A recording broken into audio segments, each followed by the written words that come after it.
बाबा नाम तो रखिए, आप नाम रखने वाले थे। तो बाबा ने कहा अच्छा नाम रखने वाला था, ओ मैं तो भूल ही गया। अच्छा भैया मैं नाम बता रहा हूं। तो नाम बताए कि आसन वर्णास्त्रियो ही अस्य गृहतो अनुयुगम तनु शुक्लो रक्तस्तथा पीत इदानीं कृष्णता गतः। मैया सतयुग में इन्होंने शुक्ल वर्ण को स्वीकार किया, त्रेता आया तो इन्होंने रक्त वर्ण को स्वीकार किया, क्योंकि सतयुग में ध्यान के माध्यम से भगवान मिलते हैं। थोड़ा जंगल को कम कीजिए, थोड़ा सा। त्रेता में यज्ञ के माध्यम से भगवान मिलते हैं और द्वापर में पूजा के माध्यम से भगवान मिलते हैं और कलयुग में कि कलयुग केवल हरि गुण का, कलयुग केवल, कलयुग केवल हरि गुण का, कलयुग गावत कर पा वही भव धारा, गावत कर पा वही भव धारा, गावत कर पा वही भव धारा। कलयुग में हरि गुण गाने से ही वो भव सागर पार हो सकते हैं, क्योंकि कलिकाल में न यज्ञ करना संभव है, न ध्यान करना संभव है, न तपस्या करना संभव है। तो इस कलिकाल में महाराज कम से कम नाम संकीर्तन तो हम कर सकते हैं। गर्गाचार्य जी महाराज ने कहा कि मैया सतयुग में इन्होंने शुक्ल वर्ण को स्वीकार किया, त्रेता में रक्त और द्वापर में पीत वर्ण को, और द्वापर के अंत में इनका जन्म हुआ है, इसलिए इनका नाम कृष्ण होगा, क्योंकि इन्होंने काला वर्ण को स्वीकार किया। बंधुओं, ये भगवान का जो ये कृष्णा अवतार है ना, ये सारे गुणों से एकदम भरपूर ऐसा अवतार है। जितने अवतार में जो काम रह गया, कृष्णा अवतार में भगवान ने उसको पूर्ण किया। रामा अवतार में भगवान को चाहने वाली अनेक थी, तो भगवान सबके साथ राम जी अगर रास रचाते तो क्या राम जी के भक्त को ये अच्छा लगता क्या? क्योंकि भगवान तो मर्यादा पुरुषोत्तम बन करके आए। भगवान बामन बन करके आए तो ब्रह्मचारी बन करके आए, और किन्हीं को पसंद हो गया तो क्या ये ब्रह्मचारी ब्रह्मचर्य अपना तोड़ देते क्या? नहीं। लेकिन भक्तों की जो इच्छा थी उसको पूर्ण करने के लिए भगवान ने कृष्णा अवतार धारण किया। 16 कलाओं से युक्त होकर भगवान ने वो सारी लीलाएं करी। तो लाल पर अगर आप कोई कलर चलाइए, थोड़ा प्रैक्टिकल कर लीजिए, उजला पर आप कुछ भी चलाइए तो एकदम दिखेगा। चाहे लाल चलाइए, ब्लू चलाइए, पीला चलाइए। तो शुक्ल मतलब सादा उजला। लाल पर आप भी चला सकते हैं, लाल रंग है, उस पर पीला चलाइए तो दिखेगा, उस पर ब्लू चलाइए तो दिखेगा। अब पीला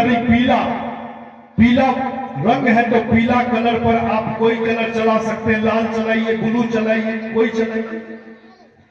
लेकिन काला कलर पर आप कोई कलर नहीं चला सकते।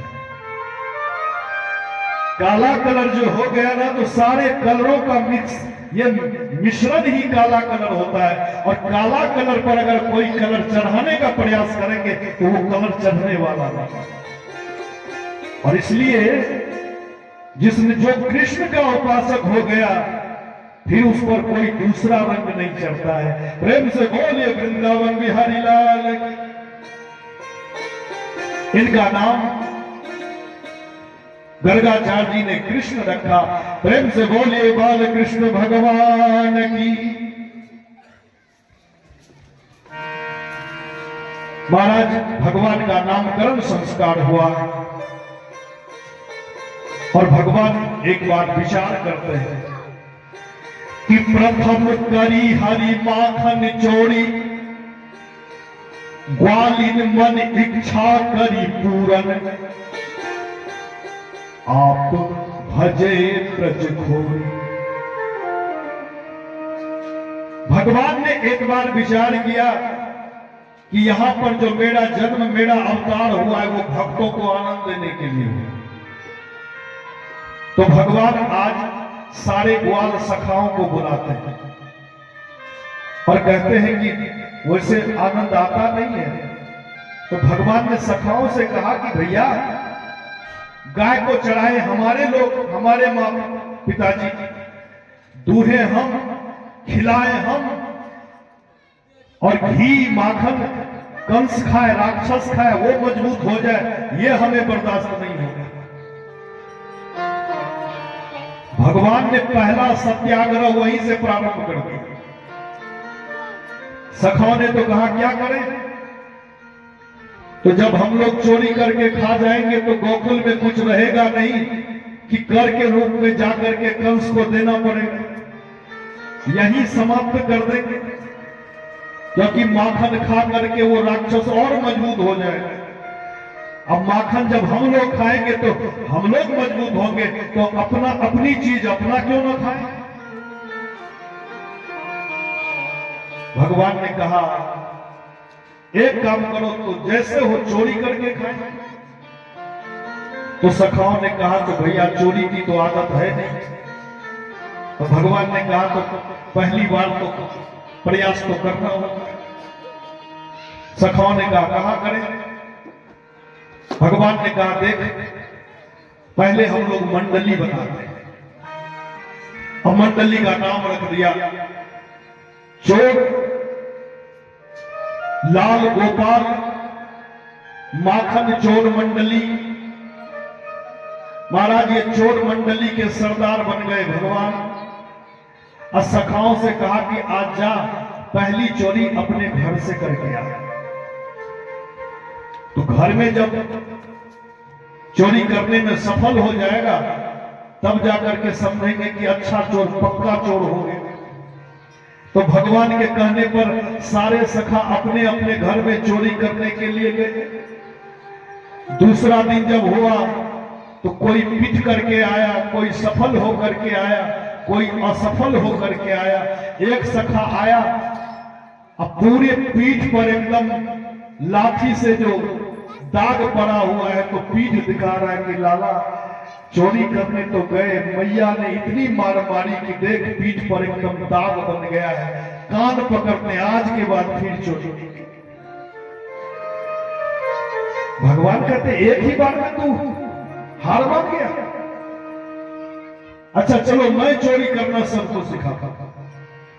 तो भगवान ने चोरी करना सबको सिखाने के लिए आज सखाओं को लेकर के प्रयास करते हैं और कहते तुम लोग एक काम करो, दिन में देखो कहां कहां पर गोपी माखन रखती है मटकी में, तो तुम दिन में पता लगाओ, रात्रि काल में जो है ना मिल करके चोरी करो। तो सखा दिन में देखे, रात में चोरी हो जाए। अब बहुत गोपियों को यह बात अच्छी नहीं लगी। तो महाराज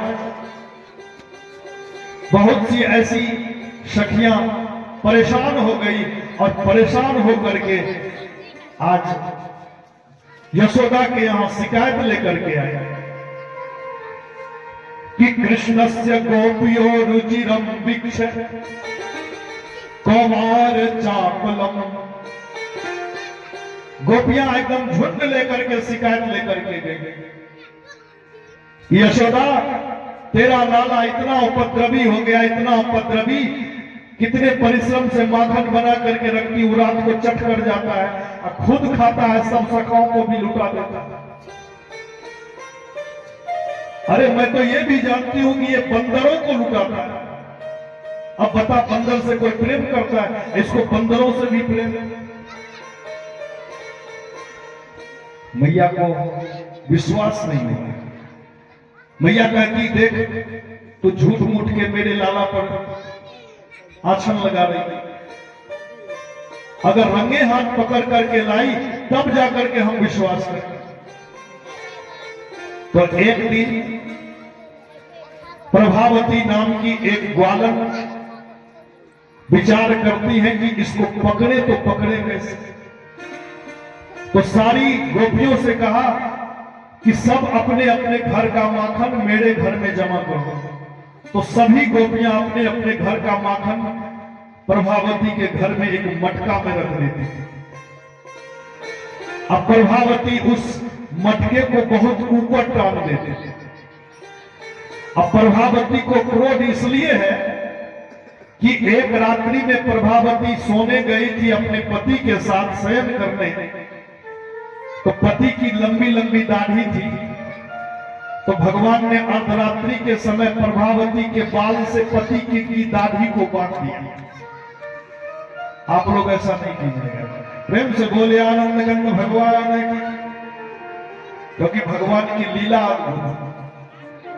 तो दाढ़ी से जब बाल को बांध दिया, भगवान वहां से फुर हो गए।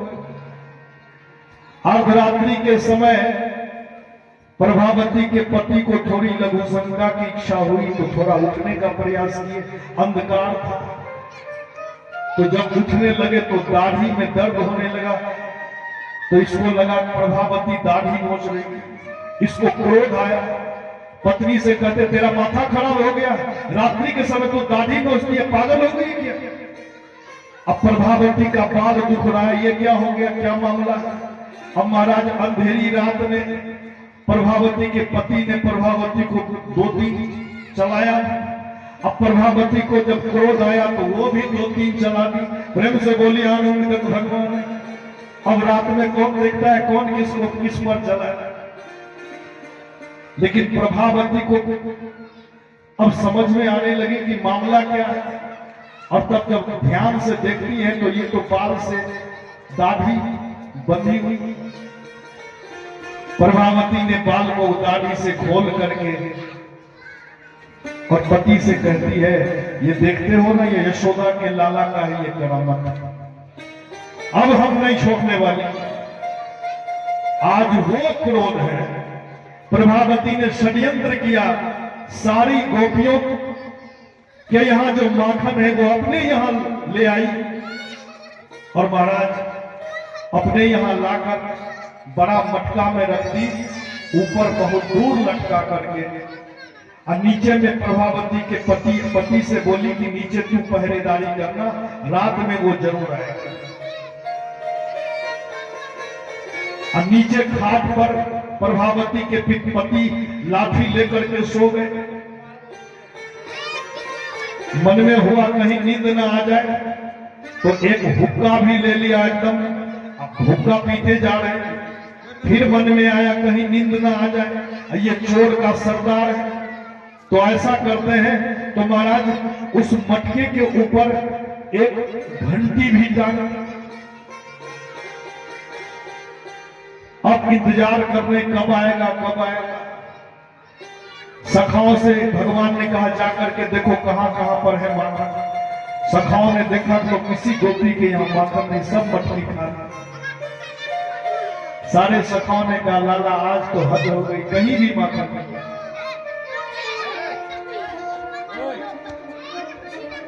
प्रेम से बोले आनंद गंग भगवान, कहीं भी माखन नहीं। भगवान ने कहा तू चिंता क्यों कर रहा है, जब मैं हूं ना तो तू चिंता करने की जरूरत नहीं। क्योंकि त्रेता में जब भगवान रावण पर विजय प्राप्त किए तो सारे बंदर भालुओं की सेना से कहा कि भैया तुमको हमने ना भोजन दिया ना कुछ दिया, फिर भी मेरी तरफ से जान की परवाह किए बगैर तुमने युद्ध लड़ा, तो दुनिया रोटी चावल देती हो, लेकिन मैं वचन देता हूं कि जब अगला जन्म मेरा कृष्ण अवतार होगा तो भैया मैं तुम लोगों को माखन मिश्री का भोग लगवाऊंगा, ये माखन ही तुम्हें खिलाऊंगा। प्रेम से बोलिए भक्तवत्सल भगवान की। आज वही सारे सखा मंडली में आए हो। भगवान ने कहा तू चिंता मत कर, रात्रि काल हुई, भगवान ने अपनी मंडली बनाया और पहुंच गए प्रभावती के उस घर में जहां बड़े मटके में माखन रखा हो। भगवान ने झांका तो देखा प्रभावती का पति एकदम सोया हुआ, नीचे में खाट लगी। भगवान ने योग माया से कहा कि देवी, तो योग माया कहती जी प्रभु क्या आदेश है। भगवान कहते हैं कि काका को ऐसी नींद लगा दो कि फिर खर्राटे लेने लगे। योग माया का प्रभाव हुआ, तुरंत काका खर्राटे लेने लगे। भगवान अंदर आए तो देखा मटका ऊपर और नीचे खाट। एक सखा ने कहा जब तक खाट हटेगी नहीं तब तक फिर काम कैसे होगा, क्योंकि भगवान एक पर दो, दो पर तीन और सबसे ऊपर भगवान। भगवान ने कहा चलो खाट को हटाते। काका सोए हुए तो भगवान लगाए खाट में हाथ, सखाओं ने लगाया हाथ, खाट गया उठ। काका सहित खाट जब उठी तो कुछ सखा थे काका को ले जा रहे थे। एक कुछ सखा थे वो कह रहे थे राम राम सत्य है, तो कुछ कह रहे थे सबका यही गत है। महाराज जिंदे काका को राम नाम सत्य करते हुए दूर कहीं खाट को रख दिया। अब भगवान निश्चिंत हो गए, एक पर दो, दो पर तीन, सबसे ऊपर भगवान। और जब ऊपर पहुंचे तो ऊपर देखा कि काका ने तो बड़ा इंतजाम करके छोड़ा, क्योंकि ऊपर घंटी टंगी, काम बिगड़ जाएगा। तो नाद ब्रह्म से कहते हैं कि हे नाद ब्रह्म, जब तक मेरे सखा भोग लगाते हैं तब तक आवाज मत होना। नाद ब्रह्म ने कहा कि जो आदेश प्रभु। अब भगवान का काम शुरू हो गया। ऊपर से माखन निकाले, दूसरे को तो दूसरे ने तीसरे को दिया, तीसरे ने चौथे को, अंतिम तक पहुंच गया। सब खा करके जब भरपूर हो गया तो भगवान कहते अब तुम लोग पूर्ण हो गया और चाहिए क्या। सखा ने कहा लाला अब हो गया, अब तू खा। और जैसे ही भगवान ने एक बार मुख में लेकर के भोग लगाने का प्रयास किया, घंटी से जोर जोर से आवाज आने लगी। काका की नींद खुल गई, काका समझ गए कि चोरी हो गई। काका माथा पीटने लगे, लाठी लेकर के दौड़े। और जब उठे तो सब समझ रहे थे कि मैं तो घर में हूं, बाहर कैसे आ गया। अब तो काका को और गुस्सा आ गया। भगवान ने देखा कि काका अब बड़ी तेजी से आ रहे हैं, तो सारे सखाओं से कहा भैया तुम लोग भाग। तो सबको भगा दिया। एक मनसुख नाम का सखा था जिसकी एक टांग थोड़ी गड़बड़ थी, तो उसको भगाने में थोड़ी देर हो गई। तब तक में काका ने भगवान को पकड़ लिया। तेरी मैया कहती थी कि रंगे हाथ पकड़ के ला, आज रंगे हाथ पकड़ के लाया, चल मेरे साथ। भगवान ने कहा काका बाद में मुझे जो दंड देना ले जाना, लेकिन एक बार प्रश्न करने दो, हमसे प्रश्न करना चाहते। काका ने कहा जो करना है कर जल्दी। भगवान ने कहा ए घंटी तू आवाज कैसे हो गई, हमने तो कहा था कि आवाज नहीं होनी चाहिए और तुमने बात भी मान ली। घंटी से आवाज आई प्रभु ये वेद भी आपके मुख से निकला है और आप ही की वाणी है। जब ठाकुर को भोग लगता है तो घंटी बजने अनिवार्य होते हैं। प्रेम से बोलिए भक्तवत्सल भगवान की। भगवान कहते जा तू ही जीता मैं हारा। काका पकड़ के ले गए, प्रभावती के हाथों में दिया। अब प्रभावती अब भगवान को खींचती हुई जा रही, चल आज यशोदा के पास। अब पीछे पीछे प्रभावती का लड़का जा रहा है, भैया छोड़ दे, उसके बदले मुझे जो दंड देना है दे दे। क्यों? क्योंकि मंडली का सरदार कहीं पकड़ा गया तो मंडली ही चौपट हो जाएगी। अब कोई सखा उखा अगर पकड़ाया तो कोई फर्क पड़ने वाला नहीं है, क्योंकि कंपनी के मालिक ही अगर पकड़ में आ गए तब तो कंपनी ही बैठ जाएगी। तो मैया मुझे जो दंड देना है दे दे, मेरे लाला को छोड़ दे, मेरे सखा को छोड़ दे। प्रभावती कहती तू तो मेरा लाला है, तू मेरा पुत्र है, और हमें तो दंड देना है यशोदे के लाला को। संतों ने कहा जिसके अंदर अपने और पराये का भेद रहता है, भगवान पास आकर के भी दूर चले जाते हैं। और जो सब में उसी परमात्मा को देखता है तो किसी ना किसी रूप में परमात्मा उसको जरूर मिल जाते हैं। क्योंकि भगवान की राम ही केवल प्रेम प्यारा, राम ही केवल प्रेम प्यारा, राम ही केवल प्रेम प्यारा, राम ही केवल जान ले सो जान निहारा, जान ले सो जान निहारा, जान ले सो जान निहारा। राम ही केवल प्रेम प्यारा। प्रभावती के नजदीक भगवान है, लेकिन प्रभावती समझ नहीं पा रही। लेकर के गई तो महाराज प्रभावती का लड़का पीछे पीछे दौड़ा दौड़ा जा रहा। प्रभावती कहती नहीं, मुझे इसको यशोदा के पास लेकर के चलना। भगवान ने, ये तो लीला पुरुषोत्तम है, तो भगवान ने एक लीला कर प्रभावती के ससुर की आवाज में खांसी करते हैं। तो जब खांसी करते हैं तो प्रभावती को लगा कि ससुर जी कहीं अगल बगल। तो पहले के जमाने में ससुर के सामने पुतहू जाती थी तो एकदम पल्लू को गिरा कर, भैंसुर के आगे गई तो पल्लू एकदम गिरा रहता था। आज के मॉडर्न फैशन के दौर में गारंटी की कोई चिंता नहीं। एक ही डाइनिंग टेबल पर भैंसुर जी भी हैं, ससुर जी भी हैं, पुतहू जी भी। प्रेम से बोलिए आनंद गंध भगवान। अब कोई परवाह नहीं। तो ये तो जमाना पहले का था। ससुर की खांसी में भगवान ने जैसे ही एक बार खांसी किए तो प्रभावती घूंघट को थोड़ा नीचा कर लेते। अब भगवान कहते हैं कि प्रभावती, अरे गोपी बोल, हाथ दुख रहा है, एक काम करना, इस हाथ को छोड़ दे, ये हाथ पकड़ ले। पतों को पकड़ने से मतलब है ना, ये हाथ दुख रहा है। प्रभावती को लगा कोई बात नहीं, बालक बड़ा कोमल है, यशोदा का एक ही लाला है, इतना प्यारा है, प्यारा तो है कोमल, हाथ दुखता होगा, चलो ये हाथ छोड़ देती हूँ, ये हाथ पकड़ लो, क्या फर्क पड़ता। लेकिन एक बात याद रखिए, चोर को आपने अगर पकड़ लिया, अब भूल से भी एक बार अगर चोर को छोड़ दिया महाराज, तो फिर पकड़ना बड़ा कठिन हो जाएगा। प्रेम से बोलिए आनंद गंध भगवान की। कभी आपको चोर पकड़ने का एहसास हुआ हो तो उसको पता होगा, वो दूसरी बार पकड़ में नहीं आता। जैसे ही प्रभावती हाथ छोड़ती है और दूसरे हाथ पकड़ने का प्रयास करती है, तो भगवान ने प्रभावती के बेटे का हाथ प्रभावती के हाथों में धरा, अपना वहां से फुर हो गए, निकल गए और जाकर के अपने कमरे में जाकर के खर्राटे लेने लगे।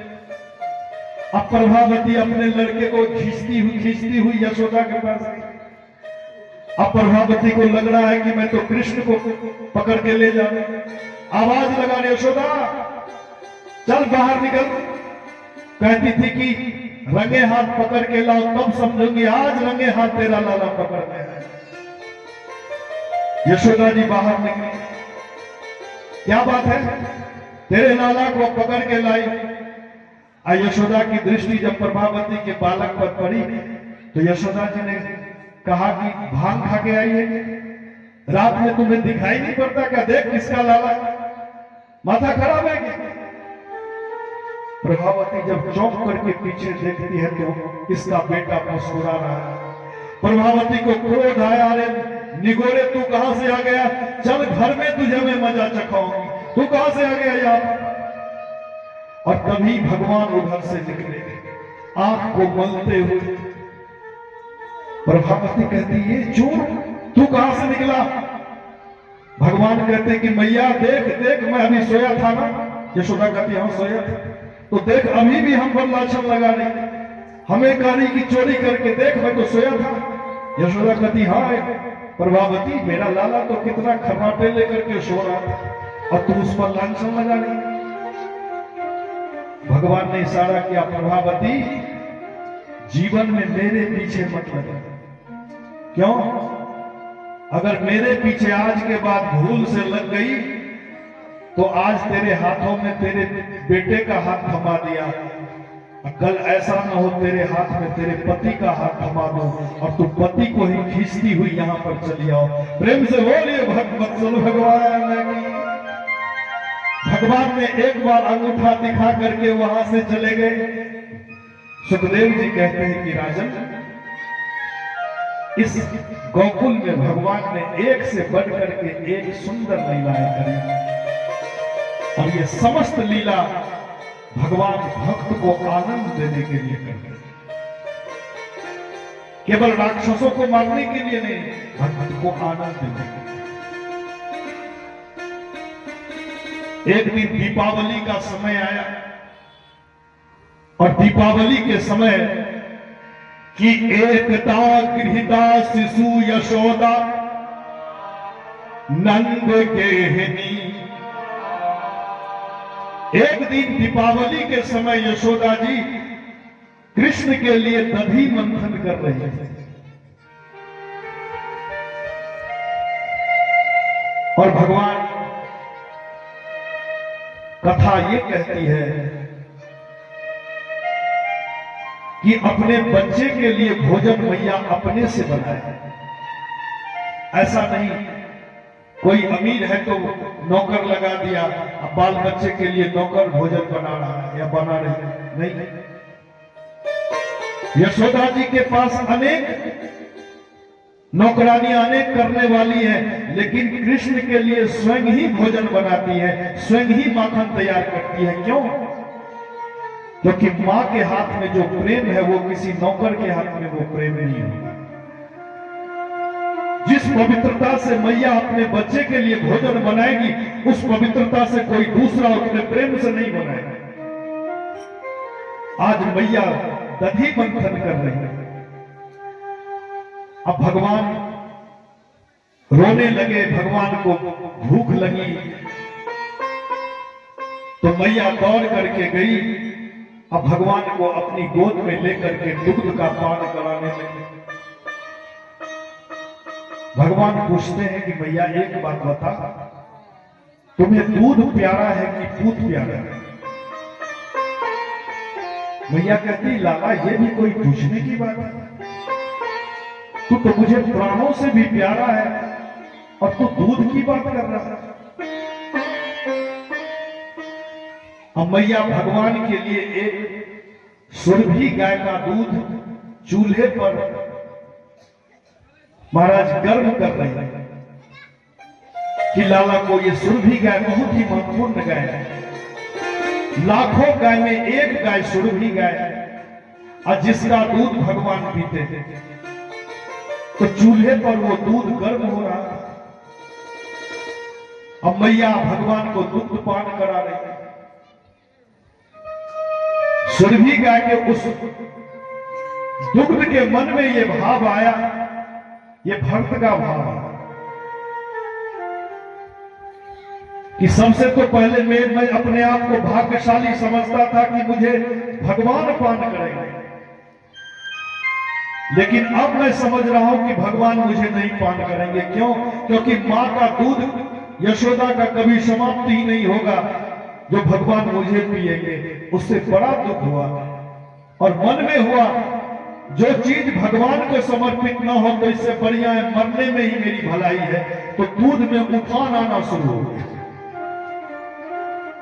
अब मैया की दृष्टि जब उस दूध पर पड़ी कि दूध उबलने लगा है, दूध सब नीचे गिर जाएगा, तो दूध बचाने के लिए आज मैया भगवान को नीचे रख देती है और दूध को बचाने के लिए दौड़ पड़ती।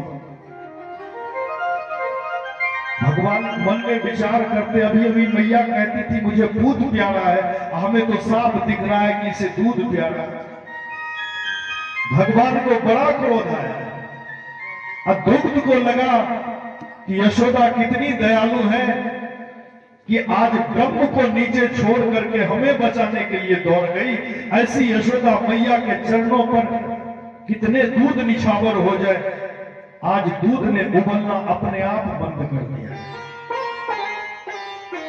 लेकिन भगवान को क्रोध आ गया और भगवान कुछ पत्थर उठा करके और जितनी भी मटकियां वहां पर रखी थी, जो सास के जमाने की मटकियां थी, संभाल के रखी थी, सारी मटकियों पर पत्थर से प्रहार करके सारी मटकियों को चकनाचूर कर देते। प्रेम से बोलिए बाले कृष्ण भगवान। सारी मटकियां फूट गई। अब मैया को क्रोध आ गया। मैया जब देखती है कि अरे लाला तूने सारी मटकियां फोड़ दी, तो मैया भागी पकड़ने के लिए। अब भगवान सोचे कि कहीं पकड़ लिया तब तो आज पिटाई निश्चित है, तो भगवान आगे आगे, अब पीछे पीछे मैया, भगवान भागे जा रहे हैं, मैया पीछे पीछे, लेकिन पकड़ में नहीं आ रही। पीछे मुड़ के जब भगवान ने देखा तो मैया एकदम हाँफ रही है, मुखमंडल लाल हो गया, पसीने से तरबतर हो गई, परेशान हो गई। तो भगवान के मन में आया, हम तो अवतार लिए थे मां को आनंद देने के लिए, मेरे कारण मां को इतनी पीड़ा हो गई। नहीं नहीं, मुझे भागना नहीं चाहिए। भगवान रुक गए। मैया छड़ी को फेंक दी और जा करके झट से भगवान के हाथ को पकड़ लिया। भगवान कहते कि मैया क्यों पकड़ी? तो मैया कहती चल तेरी मैं आरती उतारती हूं इसलिए पकड़ी, चल तुझे तेरी आरती उतार। मैया लेकर के आई और एक औखल में भगवान को बांधने के लिए रस्सी मंगाई। और महाराज रस्सी मंगा करके अब भगवान को बांधने का जब प्रयास करती हैं तो समस्त गोपियां आती हैं और कहती कि यशोदा ये क्या कर रही हो? अरे ये भी कोई बांधने का है क्या? देख कितना भोला है, रो रहा है, छोड़ दे इसको। यशोदा कहती कोई नहीं बोलेगी, आज तुझे कृष्ण की सौगंध है, कोई इसको ना खोलेगी ना कोई बचाएगी, आज मैं इसको दंड दूंगी। जब कृष्ण की सौगंध दे दी, सारी गोपियां वहां से हट गई और मैया यशोदा रस्सी से आज भगवान को बांधने का प्रयास करने लगी कि यदा आसीत् तदपि न्यूनम तेनान्यदपि संदधे तदपि तो अंगुलम न्यूनम यद यदा तत्बंधनम। बांधती जा रही है लेकिन 2 अंगुल की कमी रह गई। ये 2 अंगुल की कमी क्या है? 2 अंगुल की कमी है कि जब तक आप कर्म नहीं करेंगे, एक शब्द का भाव है, आपका पुरुषार्थ भी होना चाहिए किसी चीज को करने के लिए, और दूसरा ऊपर वाले की कृपा भी होनी चाहिए, तब तक वो चीज में आपको सफलता नहीं मिलेगी। रस्सी का मतलब होता है गुण। ये मैया यशोदा रस्सी से उस गुण से भगवान को बांधने का प्रयास कर रहे हैं। भगवान कहते कि मैं किसी गुण पर नहीं रीझता हूं। आप चाहे बड़ा से बड़ा कलाकार क्यों ना हो जाओ, भगवान उस कलाकारी से नहीं रीझते हैं, भगवान तो आपके भाव से रीझते हैं। बांधते बांधते परेशान हो गई, लेकिन यशोदा मैया रस्सी से भगवान को आज ना बांध पाई। कुछ संतों ने, रसिक संतों ने कहा, जब पूर्णमासी श्री राधा रानी के हाथों से जब उनके यहां से जब राधा रानी ने रस्सी दी और वो प्रेम की रस्सी राधा रानी की जब यशोदा के हाथों में आई और उस रस्सी से बांध करके जब भगवान को बांधने का प्रयास किया गया, तो आज श्री राधा रानी के द्वारा दी गई रस्सी के मिलते ही महाराज जो अबद्ध परमात्मा है आज रस्सी से बद्ध हो गए। प्रेम से बोलिए भक्तवत्सल भगवान। भगवान रस्सी में बंधे और यही भगवान को दामोदर कह करके पुकारा गया। प्रेम से बोलिए दामोदर भगवान की। मैया वहां से चली गई, भगवान के कमर में रस्सी, भगवान ने एक बार झटका दिया, ओखल नीचे गिरा। अब भगवान धीरे धीरे घुटने के बल चलते आगे आए। सुखदेव जी कहते हैं कि राजन वहां 2 यमलार्जुन का वृक्ष था, वृक्ष में उस औखल को अटका दिए, एक बार झटका दिया, दोनों वृक्ष धाम से नीचे गिरा। प्रेम से बोलिए भक्तवत्सल भगवान की जय। और दोनों से 2 दिव्य पुरुष निकले और पुरुष हाथ जोड़ करके आज भगवान की सुंदर स्तुति कर रहे हैं कि वाणी गुणान कथने करने कथायाम हस्तोच। प्रभु वाणी गुणान कथने, ये मेरी वाणी आपके गुणानुवाद, ये मेरी वाणी आपके की लीला का गुणानुवाद करती रही। हे प्रभु इन कानों में मेरे आपकी ही कथा जाती रहे, ऐसा आशीर्वाद दीजिए। 4 परिक्रमा किया और फिर वो दिव्य पुरुष अपने लोक को चला गया। परीक्षित ने पूछा कि गुरुदेव ये 2 दिव्य पुरुष थे कौन? सुखदेव जी ने कहा राजन ये कुबेर के नल कुबर और मणिगिरी 2 पुत्र थे। नारद जी के हिसाब से, क्योंकि जब इसे भगवान भोलेनाथ के गण की उपाधि मिल गई तो इसे बड़ा अभिमान हो गया और एक नदी के किनारे नंग धरंग स्नान कर रहा था। कुछ देवांगनाओं के साथ उस रास्ते से नदी के तट से नारद जी गुजर रहे थे, तो देवांगनाओं को लज्जा आई तो कपड़े से तन ढक लिया। लेकिन ये अभिमान में चूर नंग धरंग मुस्कुराता रहा। नारद जी को क्रोध आया, नारद जी ने शाप दिया कि जा, तेरी बुद्धि जड़ के समान है, वृक्ष के समान, जा तू वृक्ष ही हो जाए। अब तो होश ठिकाने आ गए, नारद जी के चरणों पर गिर पड़े। तो नारद जी तो संत हैं, दया आ गई और तब नारद जी ने कहा कि जा मेरी चरण पे गिरा है, 28वें द्वापर में भगवान कृष्ण के स्पर्श से तेरी मुक्ति हो जाएगी। आज भगवान वही 2 यमलार्जुन वृक्ष बना हुआ था, आज भगवान के स्पर्श से वो मुक्त हो गए और अपने लोक को चले गए। प्रेम से बोलिए भक्तवत्सल भगवान की जय।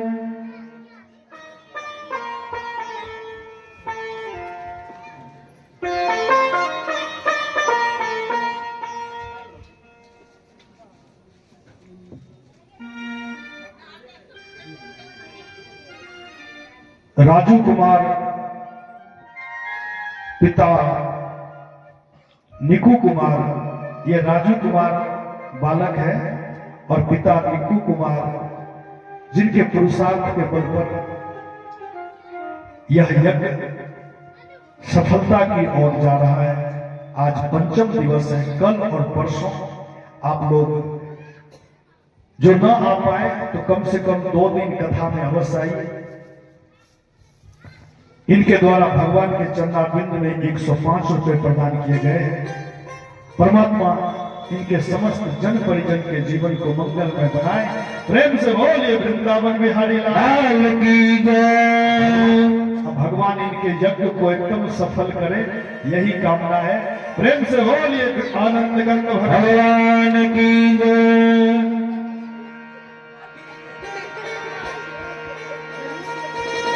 आइए आज क्योंकि हम सब कम से कम ब्रज चले और फिर आज वाणी को विराम देंगे, और एक महादेवी के लिए मैं अपने पूज्य गुरुदेव रेड्डी रमन जी महाराज को आमंत्रित करूंगा। एक महादेवी आपको सुनाएंगे।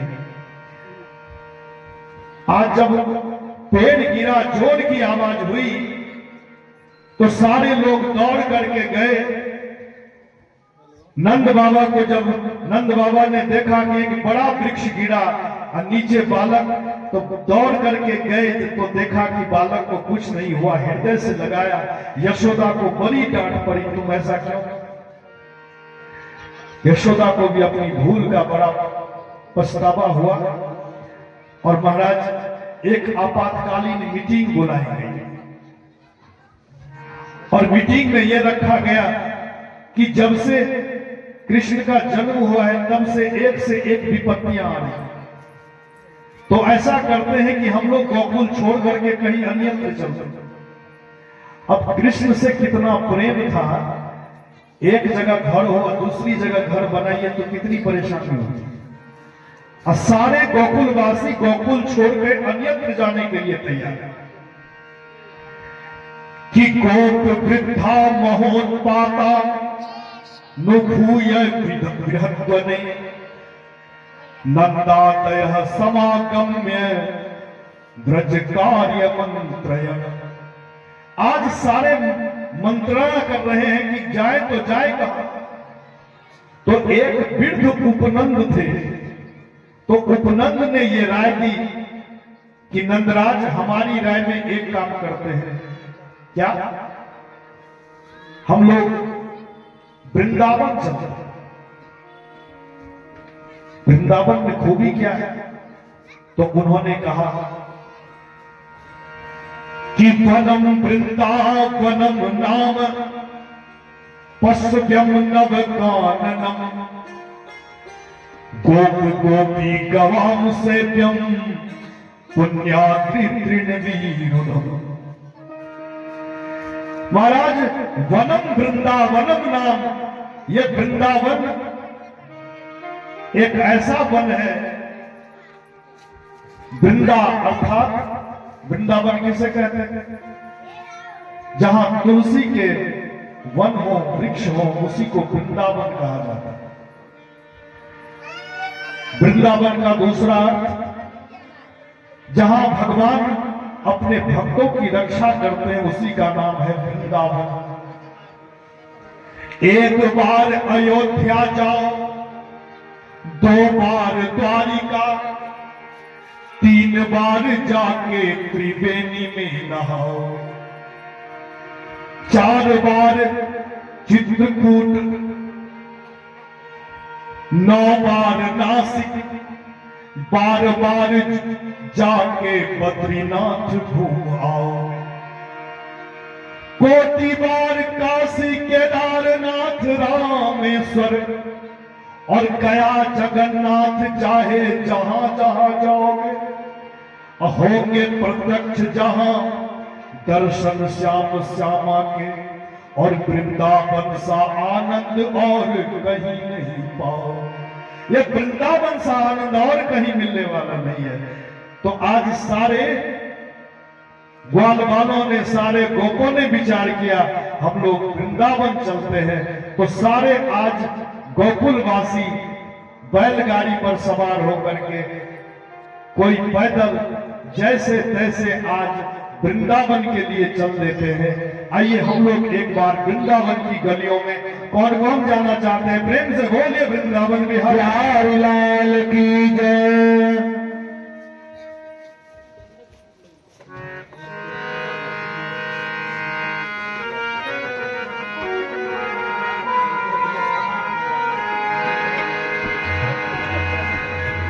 प्रेम से बोले आनंद कंद भगवान की जय।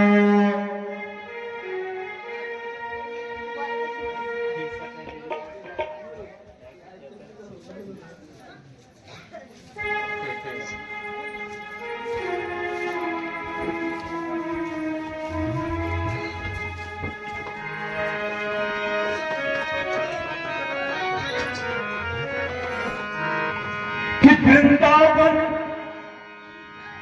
जाऊंगी सखी बरसाने जाऊंगी। कौन सा वृंदावन जाना चाहता है? जो सब जाना चाहते हैं एक बार हाथ उठाइए। अभी तक गोकुल में थे ना, अब वृंदावन कौन सब जाना चाहते हैं? प्रेम से बोले आनंद कंद भगवान की जय। कि वृंदावन जाऊंगी सखी बरसाने जाऊंगी। बज मुरली यमुना तीर सखी वृंदावन जाऊंगी। बज मुरली यमुना तीर वृंदावन जाऊंगी। वृंदावन जाऊंगी सखी बरसाने जाऊंगी। वृंदावन जाऊंगी सखी बरसाने जाऊंगी। बज मुरली यमुना तीर सखी वृंदावन जाऊंगी। बज मुरली यमुना तीर सखी बरसाने जाऊंगी।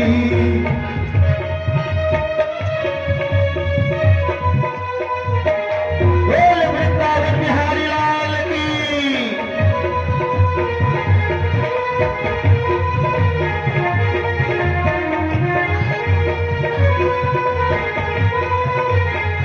ताली के साथ सब सहयोग में।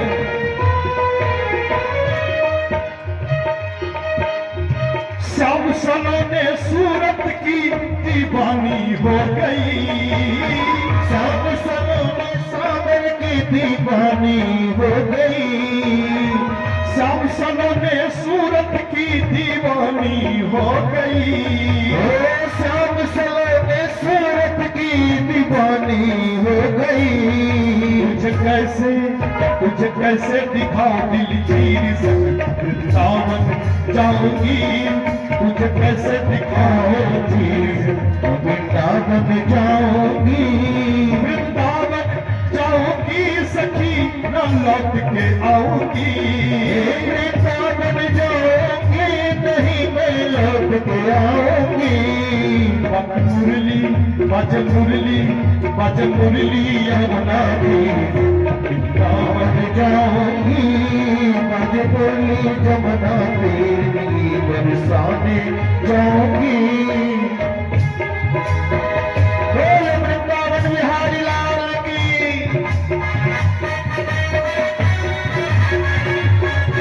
जिनके हाथ में शक्ति है सब ताली के साथ सेवा करें।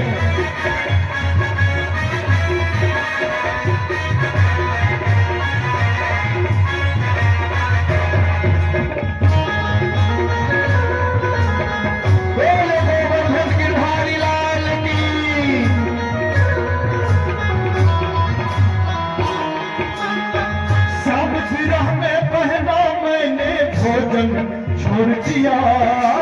श्याम विरह में आना में भोजन छोड़ दिया। श्याम विरह में बहना हमने भोजन छोड़ दिया। श्याम भोजन छोड़ दिया। और क्या मेरे नैना पर से नीर सखी वृंदावन जाऊंगी। मेरे नैना पर से नीर सखी वृंदावन जाऊंगी। वृंदावन जाऊंगी। मैं बरसाने जाऊंगी। वृंदावन जाऊंगी। मैं बरसाने जाऊंगी। बज मुरली यमुना तीर वृंदावन जाऊंगी।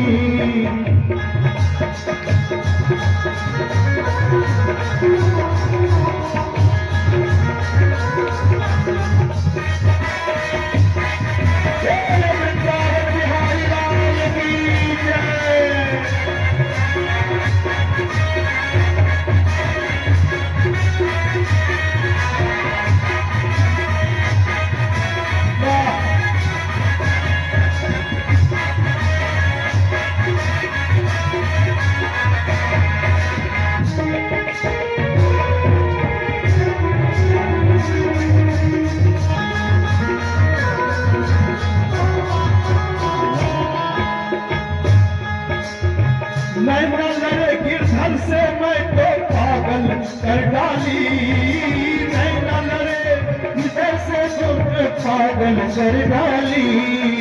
नैना लड़े गिरधर से मैं तो पागल हो गई। नैना मिले गिरधर से तो मैं पागल हो गई।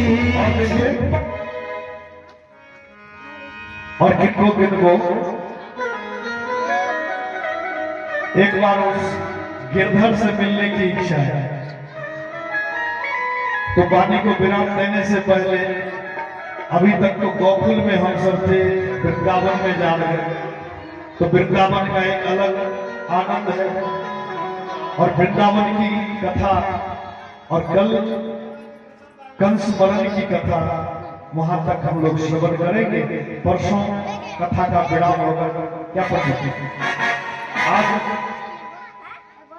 थोड़े इधर ही, क्योंकि आज हमें जाना था गोवर्धन पूजा का, लेकिन आनंद आता है आज गोकुल में ही रह गए, तो कम से कम आज वृंदावन भेज देते हैं भगवान को।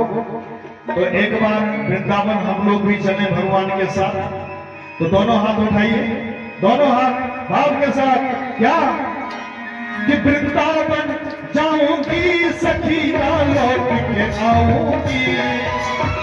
थोड़ा सा बढ़ाइए। जाऊंगी सखी वृंदावन जाऊंगी। क्या बज मुरली यमुना तीर वृंदावन जाऊंगी। बज मुरली यमुना तीर वृंदावन जाऊंगी। बज मुरली यमुना तीर सखी वृंदावन जाऊंगी। बज मुरली यमुना तीर वृंदावन जाऊंगी। बज मुरली यमुना तीर बोले वृंदावन धाम। आइए पूज्य श्री रेखी रमन जी महाराज आप सबों के बीच एक भोला बाबा का, क्योंकि शुरू से हुआ नहीं, तो एक भोला बाबा का भजन गाएंगे और फिर आरती प्रसादी लेकर हम जाएंगे।